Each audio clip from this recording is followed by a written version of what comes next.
ഇതാണ് കായ്കറി. മലബാർ സൈഡിലെ ബറാത്ത് രാവിലെ സ്പെഷ്യലായിട്ട് ഉണ്ടാക്കുന്ന ഒരു പായസാണിത്. പഴയ രീതിയിൽ തന്നെയാണ് ഇപ്പോഴും ഇത് ഉണ്ടാക്കാറുള്ളത്.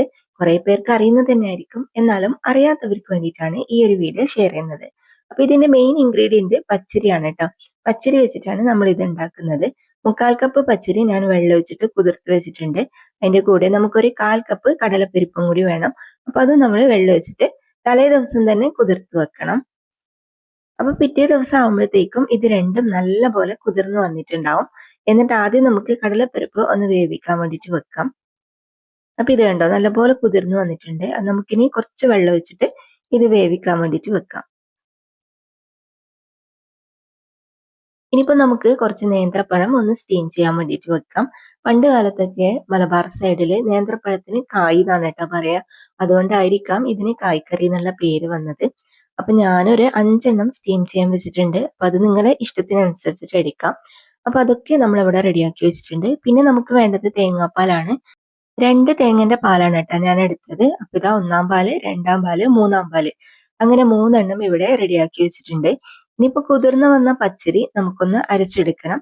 അപ്പൊ അത് നമ്മൾ മിക്സി ജാറിലിട്ടിട്ട് നല്ല പേസ്റ്റ് പോലെ അരച്ചെടുക്കണം. അപ്പോഴേക്കും നമ്മുടെ കടലപ്പരിപ്പെല്ലാം നല്ലപോലെ വെന്ത് വന്നിട്ടുണ്ട്. ഇനിയിപ്പോ നമ്മൾ അരച്ചു വെച്ച പച്ചരി ഉണ്ടല്ലോ, അത് നമുക്ക് പാത്രത്തിലേക്ക് മാറ്റി കൊടുക്കാം. ഇപ്പൊ ഞാൻ ഫ്ലെയിം ഒന്നും ഓൺ ആക്കിയിട്ടില്ല കേട്ടോ. ആദ്യം നമുക്ക് പച്ചരി ഇതിലേക്ക് ഒഴിച്ചു കൊടുക്കാം. പിന്നെ ഇതിൽ തരിയൊന്നും ഉണ്ടാവരുത്, നല്ല സ്മൂത്ത് ആയിട്ട് അരച്ചെടുക്കണം. ഇതുപോലെ ഒന്ന് അരിച്ചെടുക്കുകയാണെങ്കിൽ കുറച്ചും കൂടി നല്ലതാണ്. അപ്പൊ ഫസ്റ്റ് നമുക്ക് ഇതിലേക്ക് 3-ാം പാൽ ഒഴിച്ചു കൊടുക്കാം. ഞാനിതിപ്പോ 2 തേങ്ങ ചിരകിയിട്ട് മിക്സി ജാറിലിട്ടിട്ട് കുറച്ച് വെള്ളം ഒഴിച്ചിട്ട് അടിച്ചെടുത്തിട്ടാണ് തേങ്ങാപ്പാലാക്കിയത്. ആദ്യം അടിച്ചെടുക്കുന്ന പാലാണ് 1-ാം പാല്. എന്നിട്ട് പിന്നെയും നമ്മൾ വെള്ളം ഒഴിച്ചിട്ട് ഒന്നും കൂടി അടിച്ചെടുത്തു കഴിഞ്ഞാൽ നമുക്ക് 2-ാം പാല് കിട്ടും. പിന്നെയും നമ്മൾ ആ തേങ്ങ തന്നെ മിക്സിയിലിട്ട് ഒന്നും കൂടി വെള്ളം ഒഴിച്ചിട്ട് അടിച്ചെടുത്തു കഴിഞ്ഞാൽ നമുക്ക് 3-ാം പാല് കിട്ടും. അപ്പൊ അതെല്ലാം എല്ലാവർക്കും അറിയുന്നത് കൊണ്ടാണ് ഞാനൊന്നും കാണിക്കാത്തത് കേട്ടോ. അപ്പൊ നമ്മൾ 3-ാം പാല് ഒഴിച്ചു കഴിഞ്ഞാൽ ഇതുപോലെ നന്നായിട്ടൊന്ന് മിക്സ് ആക്കി കൊടുക്കണം. അതിനുശേഷമാണ് ഫ്ലെയിം ഓൺ ആക്കേണ്ടത്. ഇനി നമ്മൾ കൈവിടാതെ വേണം ഇത് ഇളക്കി കൊടുക്കാൻ വേണ്ടിയിട്ട്. ഇത് പെട്ടെന്ന് തന്നെ കട്ട പിടിച്ചു പോകട്ടോ. അതുകൊണ്ട് നിങ്ങൾ എന്തായാലും കൈവിടാതെ തന്നെ ഇളക്കി കൊടുക്കണേ.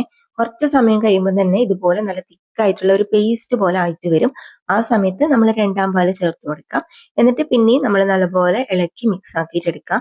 ഈ സമയത്തെല്ലാം കൈവിടാതെ ഇതേപോലെ ഇളക്കി കൊടുക്കാൻ വേണ്ടിയിട്ട് ശ്രദ്ധിക്കാം. 2-ാം പാൽ ഒഴിച്ചതിന് ശേഷമാണ് നമ്മൾ ആവശ്യത്തിനുള്ള മധുരം ചേർത്ത് കൊടുക്കേണ്ടത്. ആദ്യം നമ്മൾ കുറച്ച് പഞ്ചസാര ഇട്ട് കൊടുക്കുക. എന്നിട്ട് പിന്നെ നോക്കിയിട്ട് ആവശ്യം ഉണ്ടെങ്കിൽ മാത്രം ബാക്കിയുള്ളത് ചേർത്ത് കൊടുത്താൽ മതി. അപ്പോൾ ഫസ്റ്റ് ഞാൻ 1/2 കപ്പ് പഞ്ചസാര ഇതിലേക്ക് ഇട്ട് കൊടുത്തിട്ടുണ്ട്. ഇനിയിപ്പോൾ നമുക്ക് ഇതിലേക്ക് കുറച്ച് ഉപ്പും കൂടി ചേർത്ത് കൊടുക്കണം. ഈ മധുരം ഒന്ന് ബാലൻസ് ചെയ്യാൻ വേണ്ടിയിട്ടാണ്. ഒരു 1/4 ടീസ്പൂണ് ഉപ്പും കൂടി നമുക്ക് ഇതിലേക്ക് ഇട്ട് കൊടുക്കാം. അപ്പൊ മധുരം കുറവായതുകൊണ്ട് ഞാനിതാ 1 കപ്പും കൂടി ഇതിലേക്ക് ഇട്ട് കൊടുത്തിട്ടുണ്ട്. ഇനിയിപ്പോൾ നന്നായിട്ട് തിളച്ചു വരണം. ഈ പഞ്ചസാര ചേർത്ത് കഴിഞ്ഞാൽ ഈ മാവ് ആദ്യം ഒന്ന് ലൂസായിട്ട് വരും. പിന്നെ ഇത് കട്ടിയായിട്ട് വരാൻ വേണ്ടിയിട്ട് തുടങ്ങും. ഇതിപ്പോ കുറച്ച് കട്ടിയായിട്ട് വന്നിട്ടുണ്ട്. ഈ സമയത്ത് 3-ാം പാല് ചേർത്ത് കൊടുക്കാം. ഇനി ഇത് നന്നായിട്ട് ഇളക്കി മിക്സ് ആക്കിയിട്ട് എടുക്കാം. 3-ാം പാലും കൂടി ഒഴിച്ചിട്ട് തിളച്ചു വരുന്ന സമയത്താണ് നമ്മൾ ഇതിലേക്ക് പഴം ചേർത്ത് കൊടുക്കുന്നത്. ഇതിപ്പോ ഞാൻ സ്റ്റീം ചെയ്ത പഴയതുകൊണ്ടാണ് ലാസ്റ്റ് ചേർക്കുന്നത്. വേവിക്കാത്ത പഴമാണ് ചേർക്കുന്നതെങ്കിൽ 1-ാം പാല് ചേർത്ത ഉടനെയോ അല്ലെങ്കിൽ 2-ാം പാല് ചേർത്ത ഉടനെയോ പഴം ചേർത്ത് കൊടുക്കാം കേട്ടോ. എങ്ങനെ വേണമെങ്കിലും ചെയ്യാം, 2 രീതിയിലും ചെയ്യാം. പഴം നിങ്ങൾക്ക് ഡയറക്റ്റ് ആയിട്ട് വേണമെങ്കിൽ ഇടാം, അല്ലെങ്കിൽ ഇതുപോലെ സ്റ്റീം ചെയ്തിട്ട് വേണമെങ്കിൽ അങ്ങനെയും ചെയ്യാം. സ്റ്റീം ചെയ്തിട്ടാണെങ്കിൽ ലാസ്റ്റ് ഇട്ട് കൊടുത്താൽ മതി. അപ്പൊ പഴം ചേർത്തിട്ടുണ്ട്. ഇനിയിപ്പം നമ്മൾ നേരത്തെ വേവിച്ച് വെച്ച കടലപ്പരിപ്പുണ്ടല്ലോ, അതും കൂടി നമുക്ക് ഇതിലേക്ക് ഇട്ട് കൊടുക്കാം. ഇനി എല്ലാം കൂടി നന്നായിട്ടൊന്ന് മിക്സ് ആക്കിയിട്ട് എടുക്കുക. ഈ സമയത്ത് ഫ്ലെയിം നന്നായിട്ട് തന്നെ കുറച്ച് വെക്കണം. ഈ ഒരു തിക്നെസ്സിൽ ഉണ്ടാക്കുന്നതായിരിക്കും നല്ലത്. കാരണം ഇത് സമയം കഴിയുന്തോറും നല്ല കട്ടിയായിട്ട് വരാൻ തുടങ്ങും. അപ്പൊ ഇത് റെഡി ആയിട്ടുണ്ട്. ഇനി നമുക്ക് ഇതിലേക്ക് കുറച്ച് ഏലക്കാപ്പൊടി ചേർത്ത് കൊടുക്കാം. ഇത് പഴം ചേർക്കുന്ന സമയത്ത് തന്നെയാണ് ഇട്ട് കൊടുക്കേണ്ടത്. ഞാനിത് മറന്നുപോയതുകൊണ്ട് ലാസ്റ്റ് ഇട്ട് കൊടുക്കുന്നതാണ് കേട്ടോ. അപ്പൊ അത് റെഡി ആയിട്ടുണ്ട്. ഇനി നമ്മൾ കുറച്ച് നെയ്യിലേക്ക് അണ്ടിപ്പരിപ്പ് മുന്തിരി ഇട്ടിട്ട് നല്ലപോലെ ഒന്ന് വറുത്തെടുക്കാം. എന്നിട്ട് ഇതും കൂടി നമുക്ക് പായസത്തിലേക്ക് ചേർത്ത് കൊടുക്കാം. അപ്പൊ ഇതാ നമ്മുടെ അടിപൊളിയായിട്ടുള്ള കായ്ക്കറി റെഡി ആയിട്ടുണ്ട്. ഓരോ നാട്ടിലും ഓരോ പേരിലാണ് ഇത് അറിയപ്പെടുന്നത്. നിങ്ങളുടെ നാട്ടിൽ എന്താണ് ഇതിന്റെ പേര് എന്നുള്ളത് താഴെ കമന്റ് ചെയ്യാൻ മറക്കരുത്.